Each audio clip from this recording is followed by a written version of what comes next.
Right. So far we have seen how we can perform network penetration testing, and also we have seen how we can perform web penetration testing.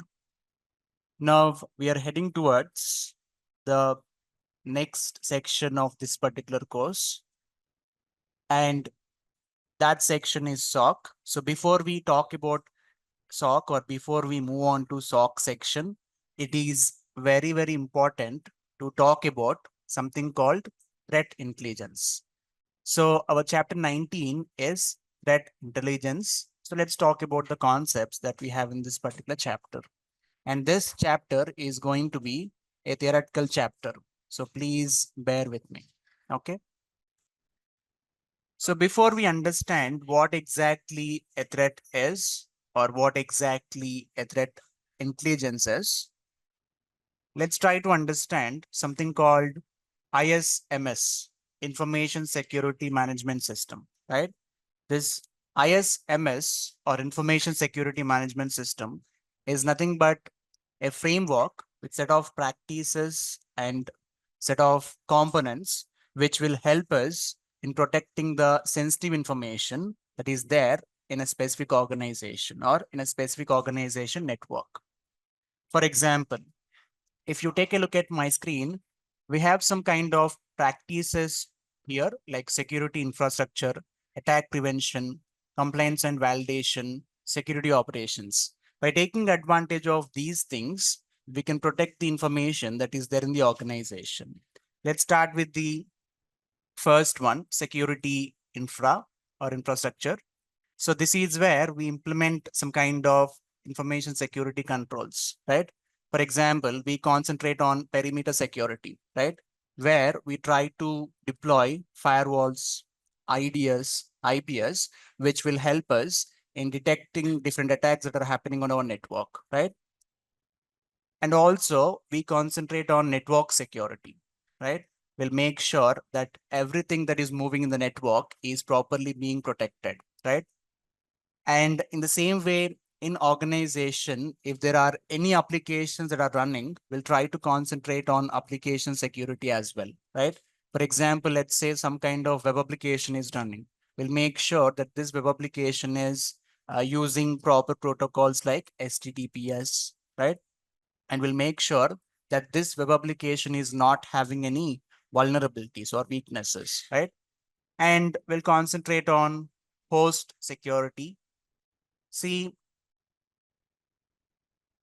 every machine that is there in the network, especially target organization network or any organization network, will be called as endpoint, right? You take any mission, we call it as endpoint. Sometimes we call it as host. So protecting this endpoint or protecting this host comes under host security, right? For example, let's say in an organization, we have a system. I want to protect it. In what way I can protect it?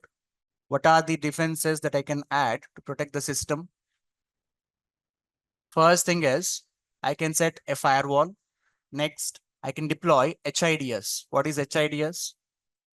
Host based IDS. I can take advantage of HIPS, right? I can install some kind of antivirus mechanisms which can detect the malicious files, right? And then I can also make sure that this particular operating system is having proper lock, right? So like this, by implementing certain defenses, I can protect the host or device that is part of network. Next thing is data security, right? So in the organizations, we send a lot of information and we receive a lot of information. So we have to make sure that this information is protected. For example, when we try to send some kind of information from one device to some other device, we have to make sure that it is protected, right? How can we make sure? We have to encrypt the information using proper encryption algorithms, right? In the same way, while the information is being stored on any device, we have to make sure that it is properly protected. How can we make sure? Let's say in an organization, some kind of information is being stored, right? I want to protect that information. How can I protect? Authorization. Okay, fine. Let's say here we have a database. Think of this as database. It may not look like database, but think of it as database. Here we have some kind of information, usernames, passwords, right? So this database is being stored in a room, let's say server room, right? Let's say, one second. Yeah. So think of this as server room. And as I was saying, let's say this is not having any authentication implemented. Here we have a door. So in that case, what happens? Anyone can get into this and anyone can access the information that is there in this database. Let's say we implemented some kind of authentication mechanisms. Then what happens? Only authorized people can access, right? Let's say we implemented some kind of pin-based authentication. Some random person breaked this pin-based authentication. Now he entered into this particular server room. He's able to access the information that is there in the database, right? What I want to do is, even after he entering into this room, I don't want him to understand the information that is there in this database. What I can do? One is I can encrypt the information. What is the other way? What kind of information will be stored in the databases? Okay, private information. What kind of private information? Usernames, passwords will be stored, yes or no, or some kind of product information. So if I want to protect that kind of information, what we have to do? We have to take advantage of hashing, right? So by taking advantage of hashing, we can protect the information that is being stored, right? And one more thing also, for any kind of information that is moving from one device to another device, or for any kind of information that is being stored on any device, we have to make sure that this information is able to achieve three main pillars of information security: confidentiality, integrity, availability. Okay. Can anyone tell me what exactly a confidentiality is? What is confidentiality?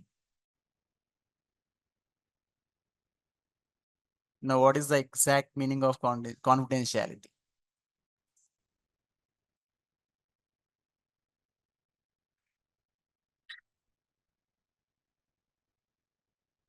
Confidentiality assures that only authorized people are able to access the information. How do we achieve confidentiality? Authentication is one. What else? Okay, what else? Authentication is one where we can implement pin-based authentication or password-based authentication or some kind of biometric authentication. We can also take advantage of encryption, right?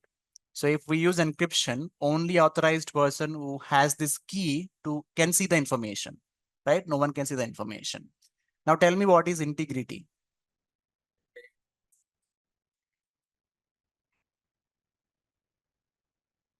So integrity is all about the data should be tampered by only authorized people, right? Integrity helps us in making sure that no unauthorized person has tampered our information. So how do we achieve integrity?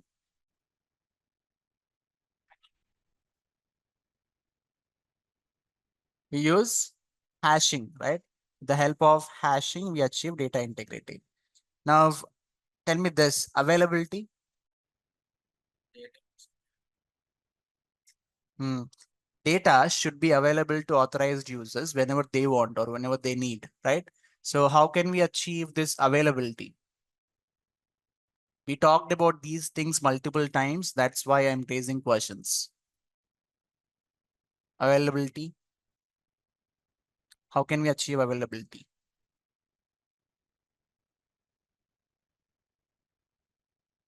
So what are the threats that are there for data? Say, for example, there is a website, some kind of website is there, right? So when can this website can go down? What are the attacks? One is an attacker may perform DOS, DDoS. In that case, this website goes down. That is a breach of availability. This website will not be available, right? Okay, what else?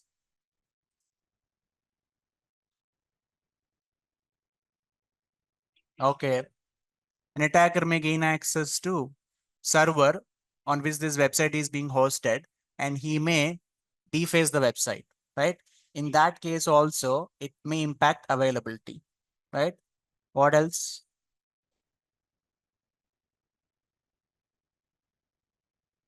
Anything else?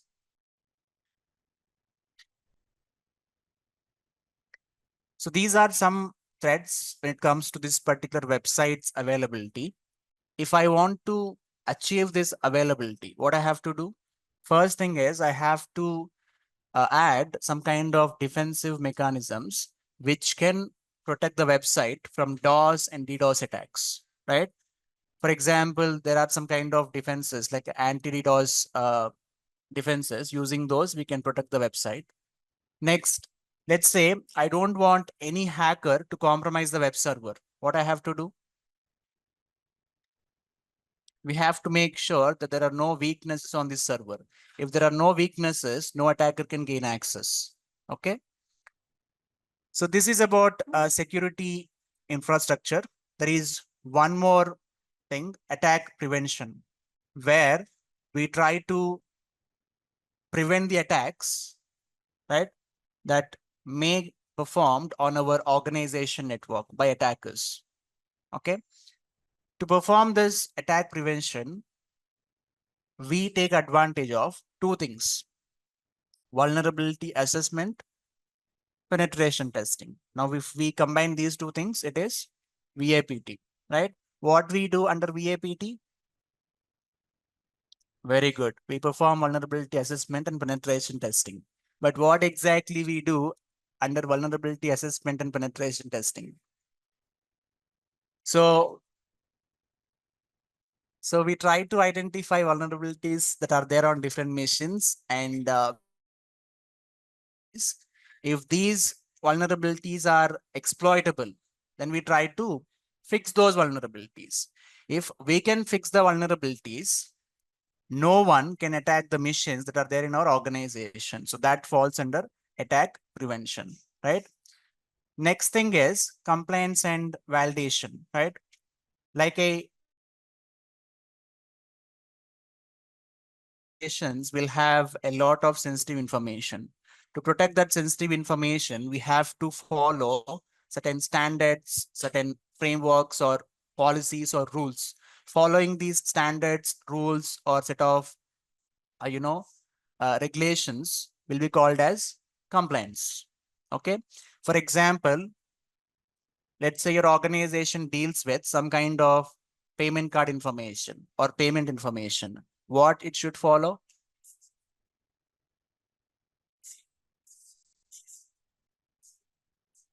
It is PCI DSS, right? I think we talked about it. Can you name any platform that deals with payment?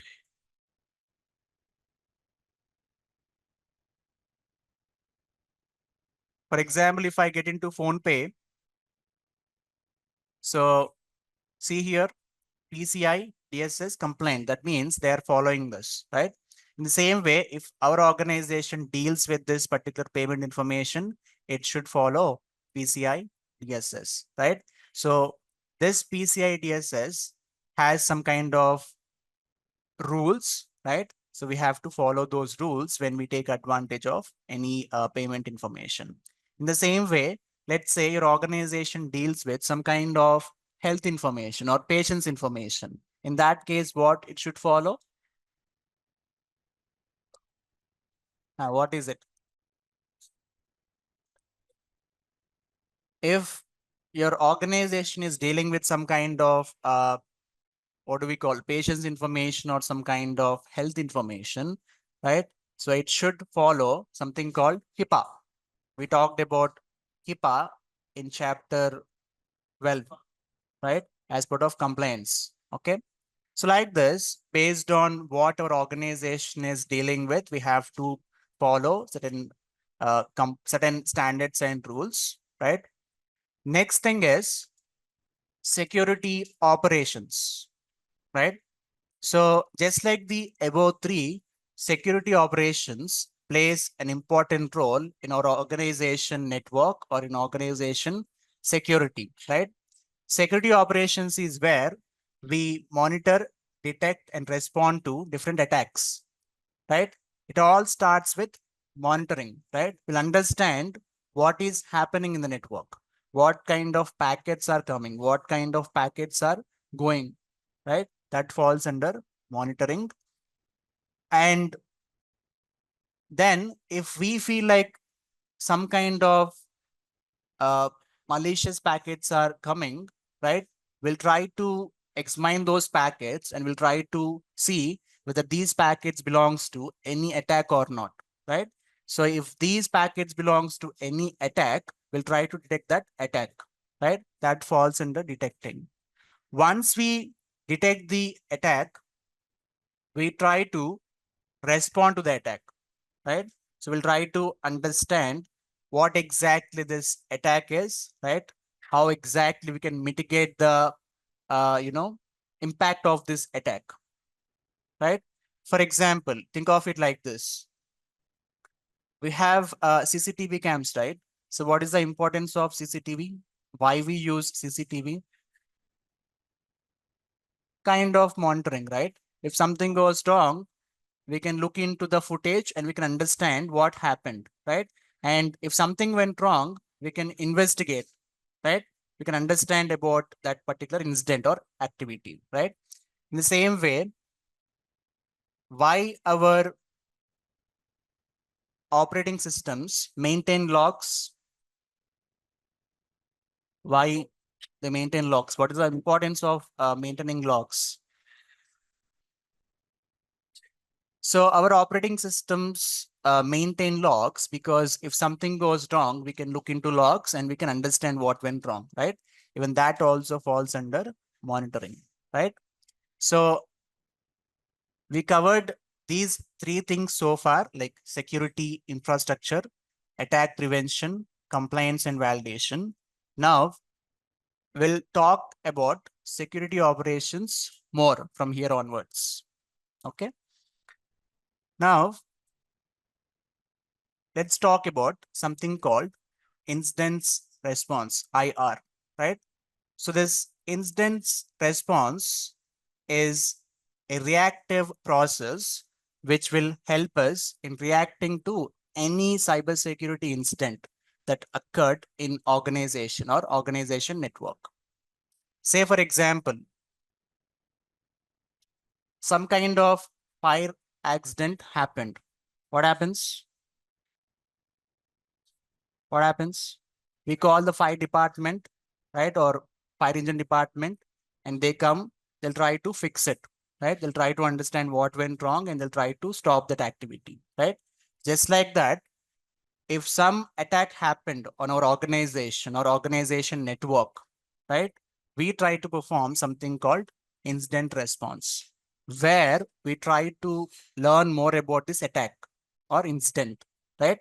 Any kind of attack or malicious thing that is trying to damage our network will be called as incident, right?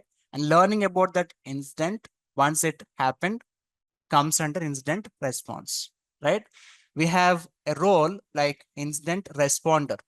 What he does, if some if something went wrong, if some attack happened, right, in the organization, this incident responder is going to learn about that attack. He's going to investigate and he's going to understand how it went wrong, what exactly went wrong. Okay. For example, this incident response has some kind of plan. So let's take a look into this incident response plan. We can say like some steps in this particular incident response. First one is preparation. Next one is identification. Third one is containment. Next, eradication. Next, recovery. Next, lessons learned. Okay. Let's start with preparation. The first step is this preparation, where we be prepared for any kind of security incident that is going to happen in our organization, right? We have to be prepared, because when we have some kind of organization and when we have some kind of network or machines in the organization, anything may happen, right? Right? An attacker may perform some kind of brute force activity. An attacker may perform some kind of DOS activity, DDoS activity. So the first step is we have to be prepared, where we have to make sure that we have a proper plan, and we have to make sure that we have a proper instant response team. Next, identification. Identification is where we identify different security incidents, right, that occurred in our network or organization. Next, containment. What is this containment? Containment is where we try to remove a specific machine from a network. For example, let's say there are bunch of machines in the network, right? There is a machine named as A. This machine is under attack, right? We got to know the attack. Now, if I want to stop the hacker from getting into other missions, what I can do, I can remove this mission from that network. I can turn this mission off, right? That is containment. Okay. Next, eradication, right? What exactly we do in eradication? Once we're done with containment, let's say we have this mission A, right? This mission A is under ransomware attack, right? We'll try to find that ransomware which is installed on the machine. We'll try to remove it. So that falls under eradication. Okay, we'll make sure that the system is clean. We'll remove every malicious file that is there in the system. Next one is recovery, right? So what is this recovery? Once we are done with this eradication, we move on to recovery, where we try to make sure that this system is back to normal, right? So we make sure it is a clean slate. It's a normal system, no malware, nothing else, right? How exactly we perform this recovery? Backup, mostly backup, right? So maintaining backups is again a very, very important thing in cybersecurity or in our real life also, right? How many of you maintain backups? I mean, data backups. Okay. So always try to maintain backups. Okay. You know what? Recently, I came across a post on some social media platform like Instagram. You know how exactly a person is maintaining backup? He created a fake Instagram account. He uploaded 1,000 photos there. No one follows. He never follows anyone. That's a backup. Some kind of cloud account, right? So, and one more thing is there'll be no limit. You can upload as many images as you want. Okay. So it can be any backup. You have to take advantage of this backup thing. Next thing is lessons learned. This is where we we'll try to fill the gaps that are there in our instant response, right? For example, we're done with this instant response, but still we feel like something is wrong. We missed something, right? And also I want to learn about this attack pattern or incident pattern. Those things will be coming under lessons learned, where we understand what went wrong, what we missed, what are the gaps in our incident response plan. Okay. Let me give you an example to make you understand this.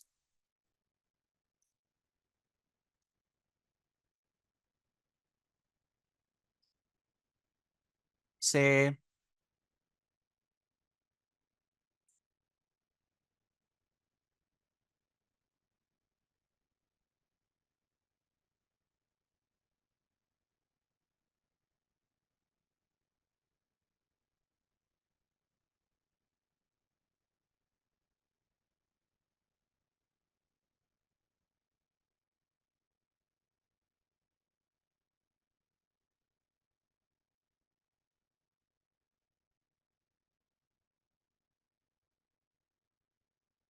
right?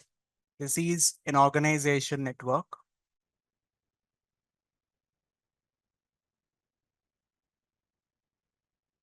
We'll have different teams in this organization.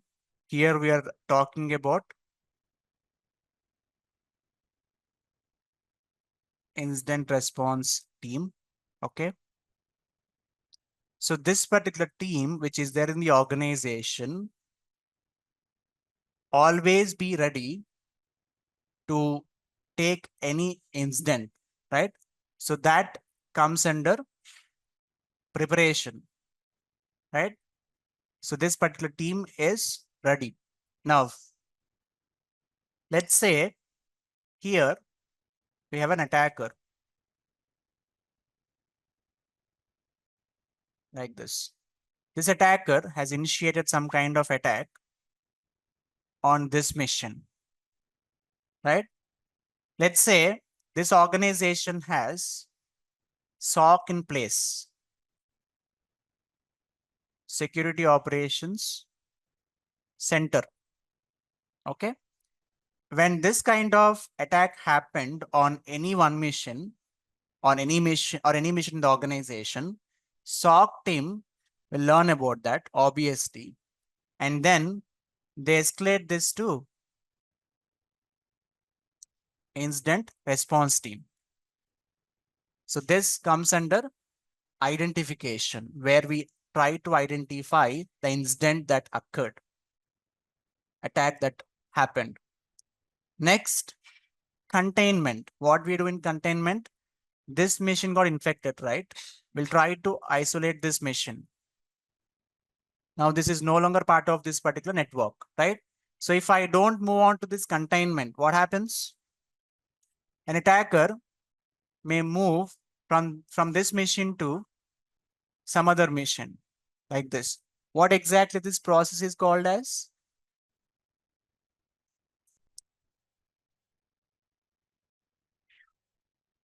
It is lateral movement. Okay. So I think we talked about it. So if you don't want to, if you don't want the attacker to get into this lateral movement, or if you don't want the attacker to perform this lateral movement, you have to perform this containment. Okay. Once we're done with this containment, we move on to eradication. What exactly we do in eradication? So let's say this system got compromised using a malware, some kind of malware. Okay. So in eradication, we'll try to find this malware on this particular machine and we'll try to remove it. Okay. Now it is clean. Then what we'll do? We'll move on to recovery, where we make sure that this machine is set to normal and it is part of network. This is what we do as part of recovery, right? And if needed, we may reinstall everything on this machine, including operating system. And if we have some kind of backup that is there, if we have some kind of backup for the data that is there in the system, using that backup, we restore the information. Okay. And then we move on to final step, that is lessons learned, right? What we do under lessons learned. So we performed this incident response now. So in this particular process, right, we'll see whether we missed anything, right? And also we'll learn about this attack, this particular attack, how it happened. what made the attacker to get into this mission. We'll understand that so that we can protect our organization from this kind of attacks in future. Okay.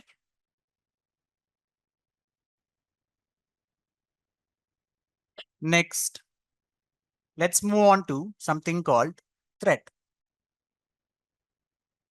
So what is this threat? Anything that has some kind of potential to cause damage will be called as threat. For example, let's say we have a mission, right? So that mission is facing towards internet, right? What is the threat? An attacker may hack the mission. An attacker may initiate DOS. That is a threat. Okay. In the same way, let's say we have a mission, right? That mission is having a simple misconfiguration. What is the threat? Again, a hacker may use that misconfiguration to hack the mission, right? That is a threat, right? So we take advantage of vulnerability, or threat takes advantage of vulnerability in most of the cases, right? I hope you remember the terminologies that we discussed in our very first session: asset, vulnerability, threat, and risk. Okay. So here we're talking about threat. As you can see on my screen, a cyber threat is an action that intends to harm, steal, control the digital asset, steal, or resources. A threat can be natural, intentional, or unintentional also. Okay. Now, let's talk about something called threat hunting. So what exactly we do in threat hunting? This threat hunting is a proactive process. Means we perform this threat hunting before some kind of attack happened, right? So in threat hunting, we'll try to identify different threats that are there in our organization network. As part of threat hunting, there are two things actually. One is, let's say,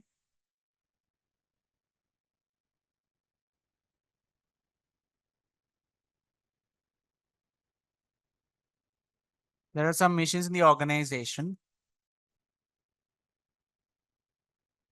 like A, B, oops, C, right?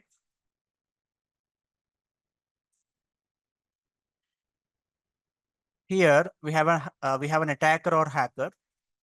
Okay. So he is trying to perform some kind of attack on this mission, right? We'll try to identify this threat under threat hunting. That means while some kind of attack is going on our missions or on our organization network, we try to identify that under threat hunting. Not only that, let's say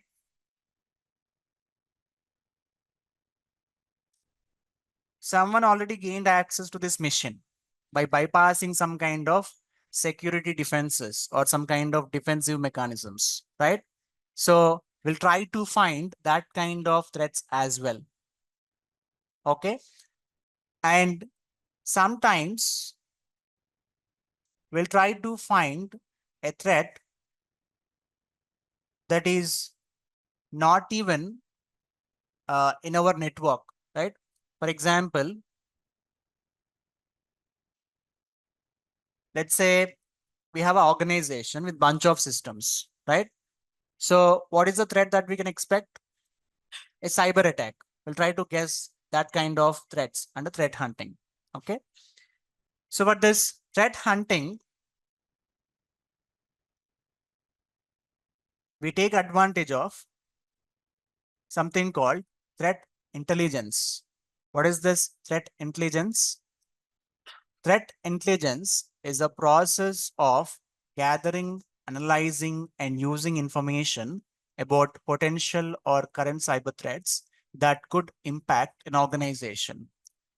When we have some kind of organization, as part of threat intelligence, we'll try to collect information about different threats that may affect our organization. We use some kind of platforms where we can learn about different threats, right? We have some kind of open source platforms. We have some kind of paid platforms. Using those things, we'll try to collect information about different threats which may harm our organization network or organization missions, right? For example, see here, threat intelligence informs about emerging risks.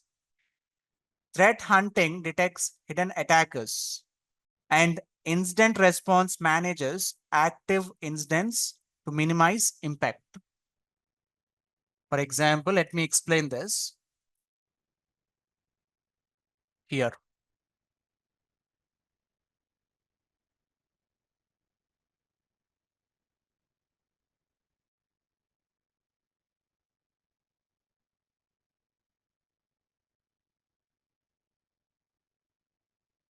Let's say here we have an organization. Okay. So in this organization, we have a bunch of systems. In organizations, we'll have different teams, right? For example, here we have this incident response team. Let's say we have threat hunters,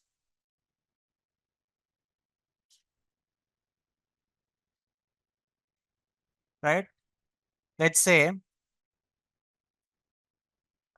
we have some kind of tool or team which gathers information about different threats. That comes under threat intelligence.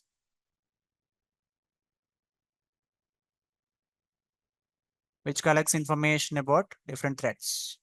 Okay. Now, threat intelligence is where we collect the information about threats, right? Threat hunting is where we identify those threats when those threats are happening or when those threats are coming towards our network.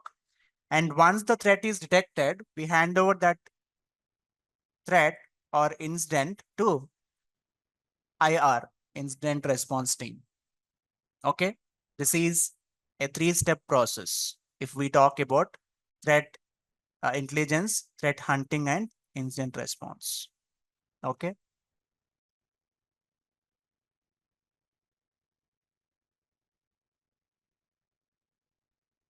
You can see this box here, category, incident response, threat intelligence, threat hunting. What exactly incident response does?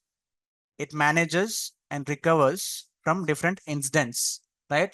When some kind of incident occurred in our organization, it helps us in dealing with that incident, right? We perform this after the incident, right? So you can see focus is after incident, and this is called as reactive process, right? We react to something that happened. Next, tools and techniques, forensics, log analysis, playbooks. By taking a look into logs or different monitoring tools, we try to understand that some kind of threat happened or incident happened, and we'll try to deal with that. Next, threat intelligence. Gather and analyze threat data. This is where we'll try to gather information about different threats. And this happens before incident, so pre-incident, right? Next, tools and techniques, threat feeds, tips, OSINT. For example, we have some platforms from where we can learn about different threats, right? One such platform is there is a platform. Yeah, I think it is certain. So this is where we can learn about different threats or different weaknesses. You can see latest security alerts. Okay. And also we have other platforms like Mandant. So this is where we can learn about threats.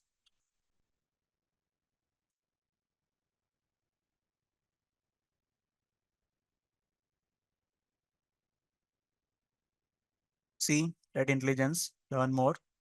We may find more information about different threats. You can see common users, other things. And I think there is one more platform.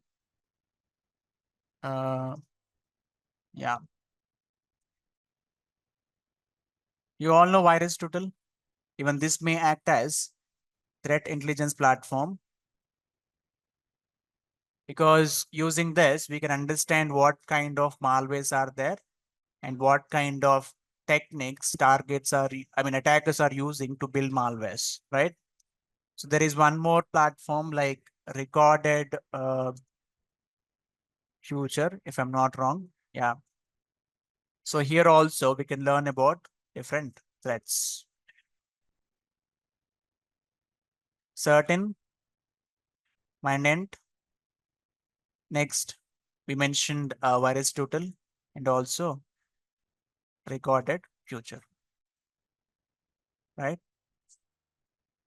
Of course, by taking advantage of some kind of OSINT tools also, or OSINT techniques also, we can learn about different threats, right?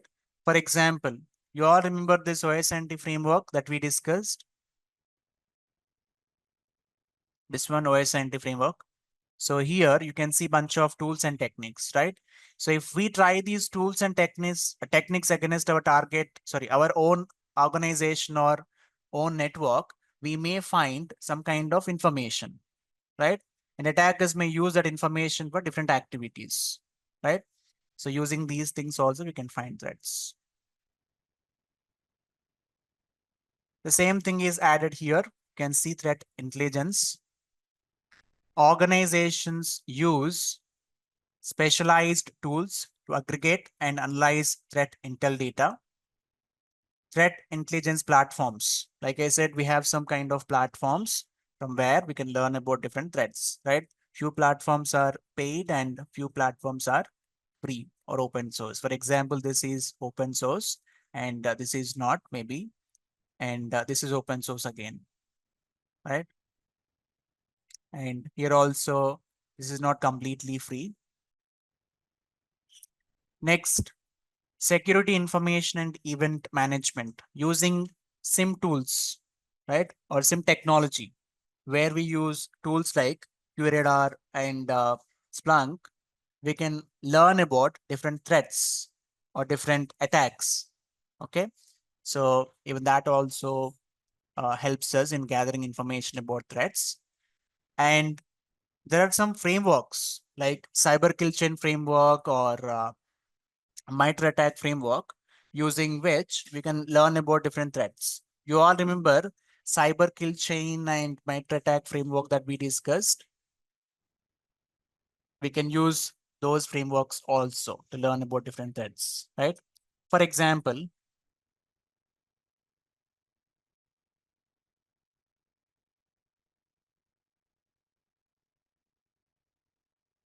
threat intelligence life cycle looks something like this.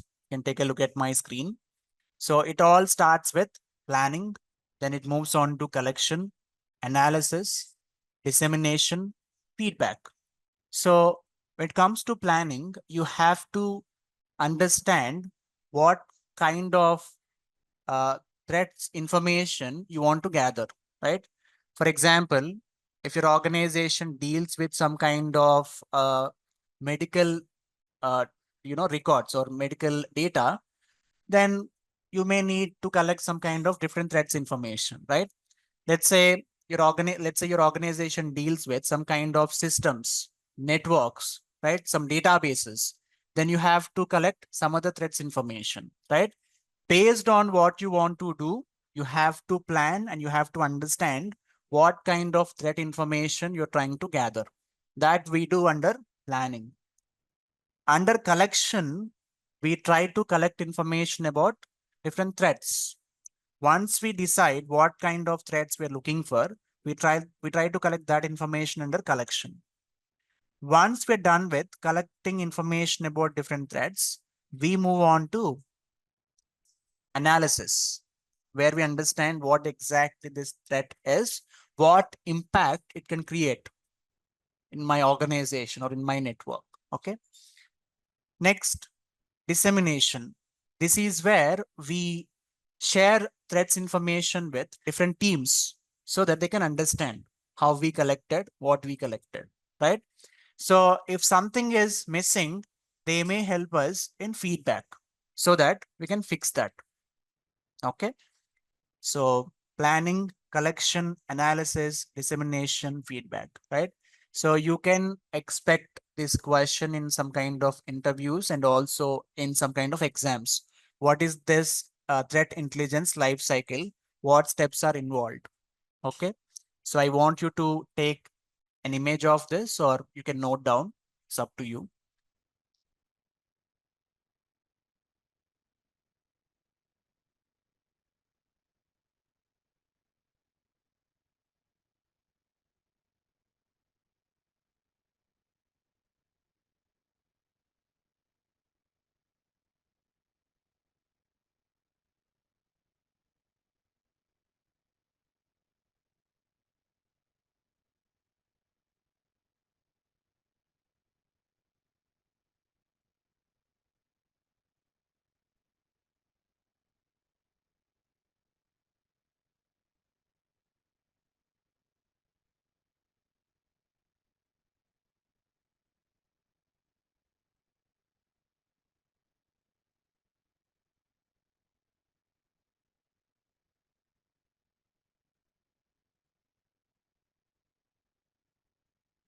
We have a question. Can you give an example for these three things like threat intelligence, threat hunting, and also incident response?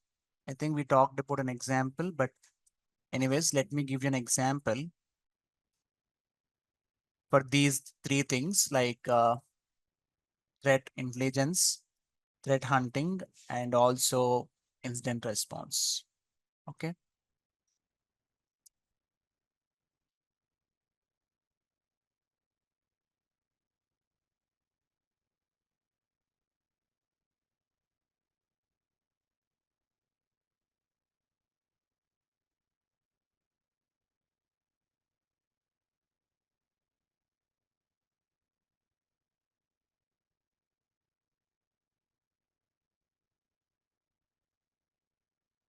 So you have to understand these three things first to understand the example that I'm going to explain.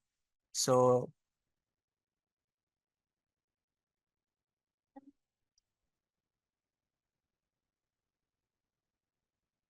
threat intelligence, this comes under, okay, but is this pre-attack or ongoing or post-attack? This is pre-attack, right? So under threat intelligence, which is pre-attack, we'll try to gather information about different threats. Let's say I'm part of threat intelligence team. Somehow I tried collecting some kind of information about different threats. I got to know that this IP address is being used in some kind of malicious activities, like ransomware activities. What I'm going to do, I'm going to save this information in my threat intelligence database, right? Let's say in my organization, I have this SOC in place, Security Operations Center, which monitors everything. Here, an attacker is using this IP address to perform some kind of attack on this mission, right? So what happens since this IP address is there under threat intelligence, this threat hunting comes into place, which is some kind of ongoing process, right? So while this kind of attack is happening, obviously this particular SOC team or Security Operations Center team will be able to identify this IP address. And if they feel like that this is a threat, right, they may identify it, right? This is nothing but threat hunting. Once they identify this, what they do, they hand over this to IR team, incident response team, right? Which is after incident or post attack. Okay. So this is pre. This threat is almost ongoing. Sometimes this falls under pre also, and IRS after. Okay. We have a question, one more question actually. So threat, intelligence, and SOC are interrelated. Yes, these are linked concepts, right? So both threat intelligence and SOC are interrelated. Okay. Next, let's talk about IOC, IOA, and IOE. Indicators of compromise, indicators of attack, indicators of exposure. So these three things will help us in gathering information about threats, and also these three things will help us in finding different threats that are there in the organization. Let's talk about indicators of compromise, right? This is all about what kind of indicators we see if a mission is compromised. Can anyone tell me what kind of indicators we see if a mission is compromised? What? Okay. More system resources usage. Okay. Battery draining. Okay.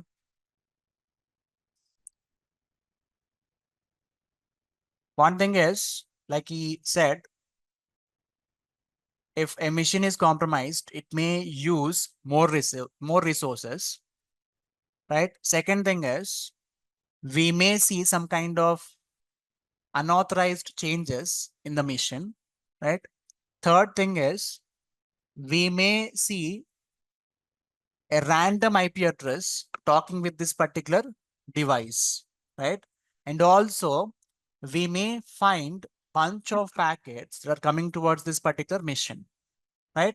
So these are some indicators that we find or we see if a mission is compromised. Okay. So if you have any other indicators in mind, you can tell. Anything else? And sometimes if the mission is compromised, attacker is going to do some changes in the registry of the operating system, right? And also sometimes he sets interesting wallpapers, and also he sets some kind of, interesting passwords, right? For example, let's say I want to know the indicators that we see as part of a website compromise. So what are the indicators that we see? If a website is compromised by some kind of group of hackers, what is the common indicator that we see?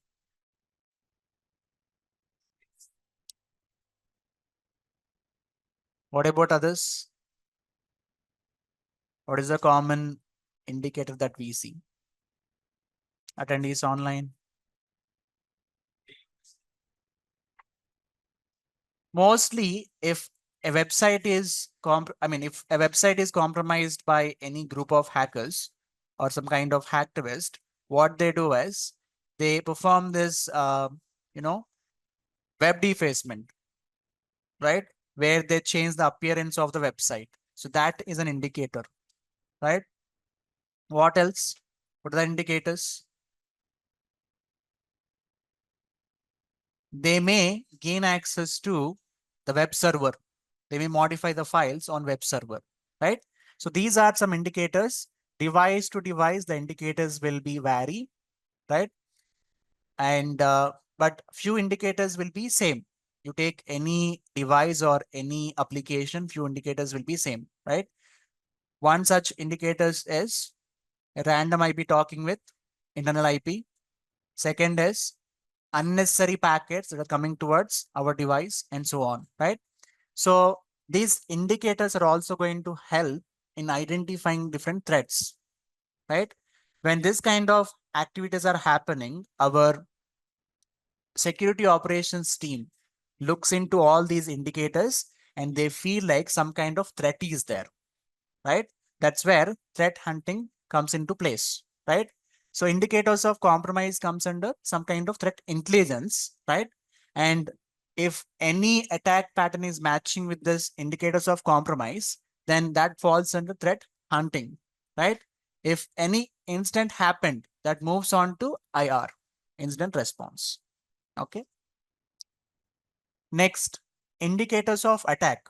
What kind of indicators we see while an application is being attacked or while some kind of system is being attacked?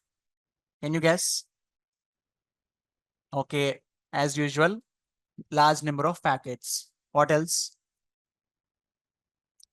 We may see large number of authentication failures.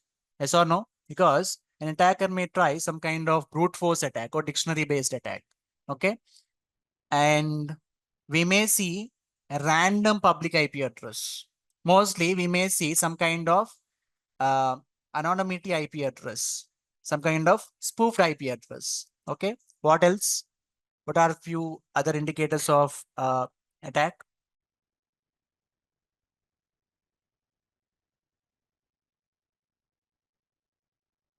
Anything else? We may see some kind of what do we call non-standard ports that are opened on our device, right? Because if an attacker compromised our device or if an attacker is trying to compromise our device, he may take this reverse connection using some kind of random non-standard port. Okay. What else we can see?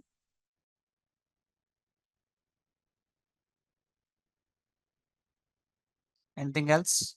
We discussed bunch of attacks, right?